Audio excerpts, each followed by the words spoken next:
¿Qué tal? Buenas tardes, Muy ministra. buenas tardes. ¿Qué tal? Bueno, en primer lugar nos gustaría, si fuera posible antes del tratamiento en el recinto, No.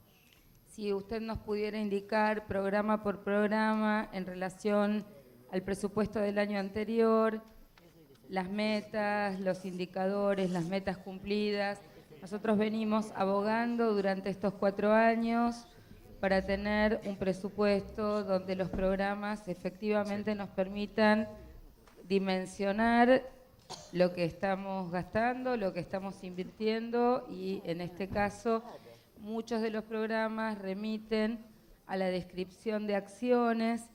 En particular, nosotros hemos hecho un análisis muy puntilloso durante los 4 años con informes anuales del Plan de Igualdad de Oportunidades y de Trato, en los cuales hemos manifestado, conforme a la ley vigente, porque entendíamos que, en el caso, por ejemplo, de esta política pública, como un ejemplo, se cumplía con un rito burocrático de envío de informes, pero que no se garantizaba con la debida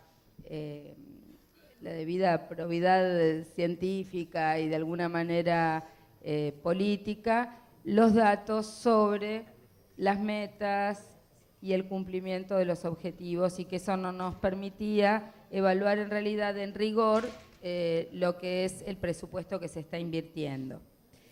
En relación a lo metodológico, ese sería mi comentario más sustantivo. En segundo lugar, en relación a los números, nos preocupa la disminución de presupuesto proporcionalmente en relación a algunos temas sensibles, como es la supervisión de establecimientos de adultos, que tiene una disminución del 14%, la integración social de adultos, que tiene una disminución. La más notable disminución es el fortalecimiento de organizaciones de sociedad civil. En ese punto, nosotros hemos venido bregando por mayores criterios de transparencia. Entendemos que, además de la disminución y sus motivos, nos gustaría conocer los criterios y la metodología de asignación de los recursos.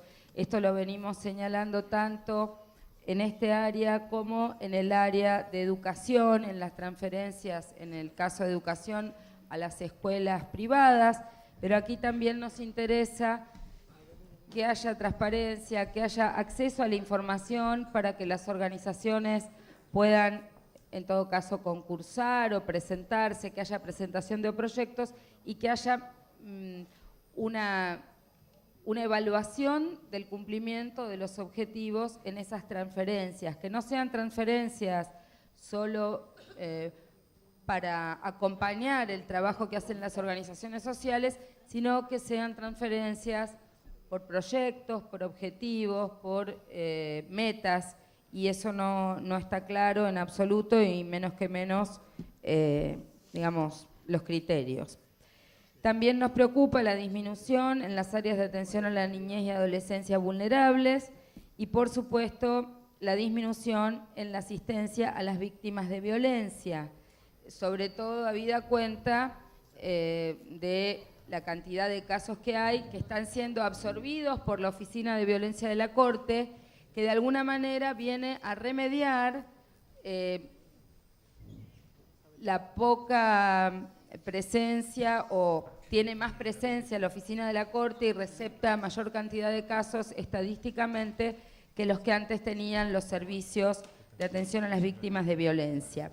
Asimismo, no quiero dejar de preguntar su opinión, ministra, sobre los proyectos presentados por el Parlamento de las Mujeres y por qué la resistencia a que acompañemos este proyecto del Parlamento de las Mujeres que prevé algún tipo de subsidio por alguna cantidad de meses para las mujeres víctimas de violencia, que eso sería algo muy importante porque en lugar de prever espacios físicos que resulta más caro su mantenimiento y que además obligan a las mujeres a convivir es mucho más lógico que se pueda garantizar algún tipo de subsidio que por lo menos permita esa salida del hogar o de la situación de violencia.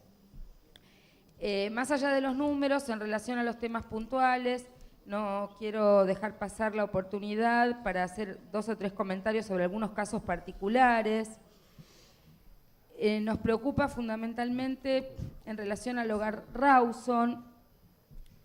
Sabemos la inversión que se ha hecho en infraestructura, los cambios que se han hecho, y eso lo celebramos, pero también hemos sido testigos de situaciones complejas en el Rawson, personas que se suicidaron, personas que están con adicciones y no reciben tratamiento, el incendio que hubo dentro del Rawson, aunque no tuvo difusión pública, y también la presentación que hicieron varios de los pacientes del Rawson, que nos trajeron a todos los despachos, a los diputados, que nosotros tuvimos la oportunidad de acompañar, porque se los estaba mudando del ala antigua al ala moderna de manera autoritaria, y lo que ocurrió con el fallecimiento de uno de los que había protagonizado esta situación de crítica. Nosotros estuvimos varias veces, hablamos con el director del hospital,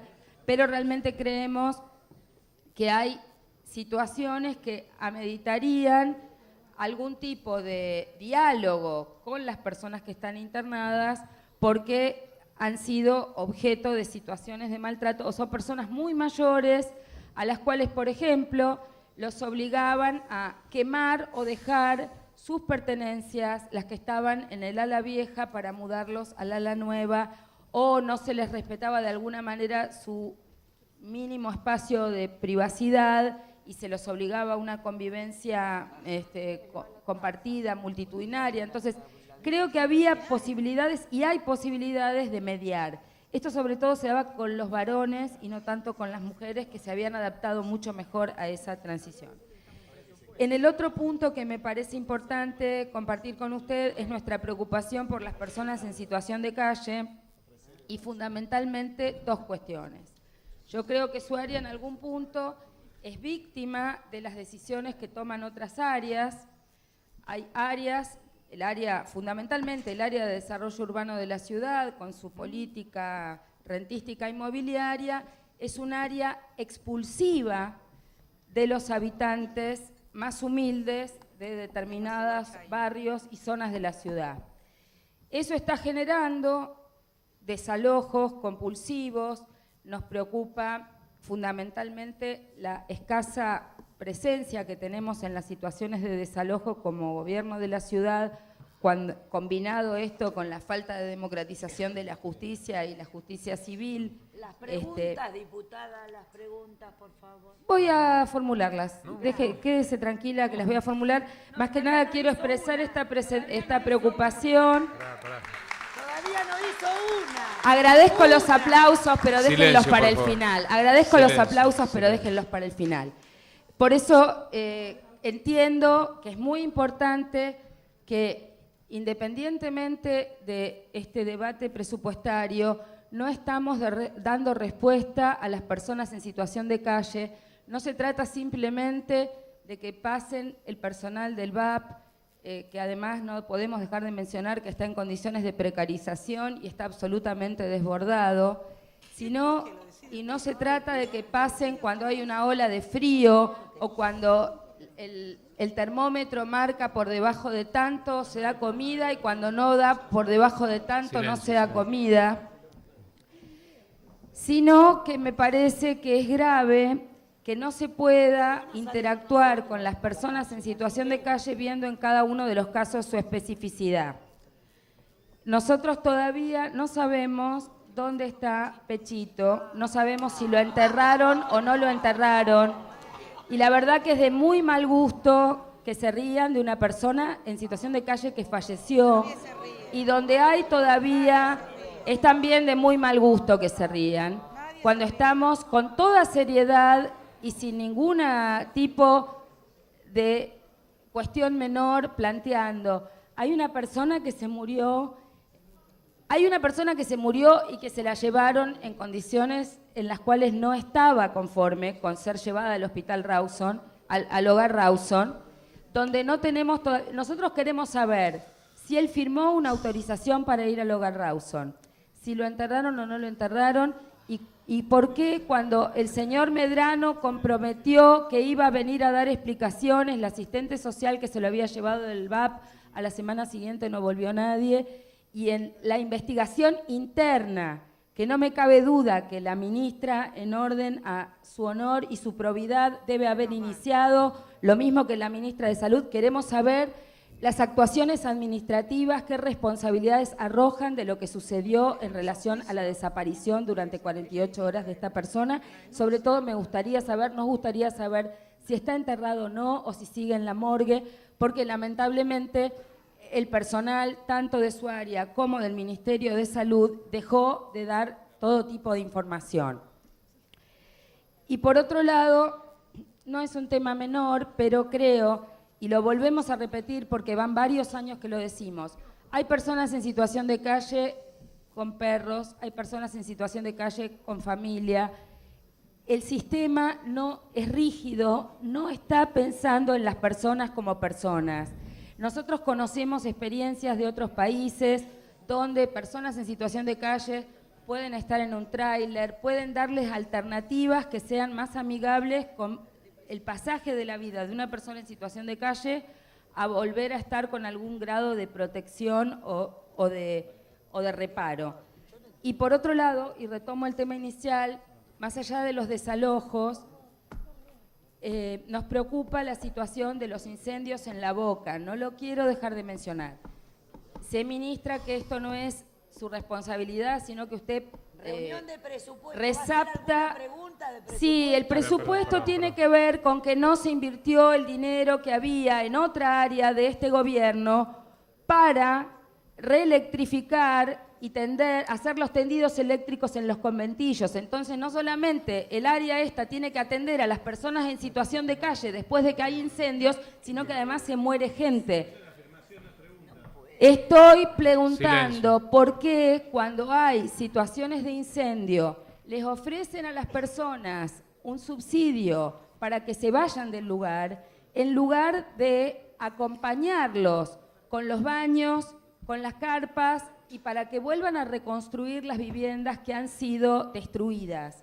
Nosotros entendemos que eso tiene que ver con una política de erradicación de las personas más humildes de los barrios en función de la política rentística inmobiliaria que es expulsiva de las personas más humildes de los barrios. Yo no estoy diciendo que esos incendios sean necesariamente provocados en todos los casos, pero sí estoy diciendo que la desidia, que la desidia que ha llevado a que se produzcan incendios. Son 12 muertos en 2 años, 12 muertos en 2 años. Y la gente está en la calle, silencio, por favor, sin baños, sin carpas, y le llega un mínimo de alimentos. Lo que necesitamos es, y además queremos mantener la identidad de La Boca, queremos mantener los conventillos, no queremos convertir eso en un mega shopping. Y me parece que es muy importante pensar que además, adentro de esos conventillos viven personas, no se les está acompañando, hay incendios, hay desalojos y no se acompaña a nadie. Hemos estado en cada una de esas situaciones de conflicto. No, no es así. Esos son, si usted quiere, le hago llegar la denuncia penal que hicimos porque es un patotero de Boca, ¿sí? Lo tenemos identificado, sabemos quién es. Gracias, diputada. No, yo no soy de Boca. Gracias, diputada.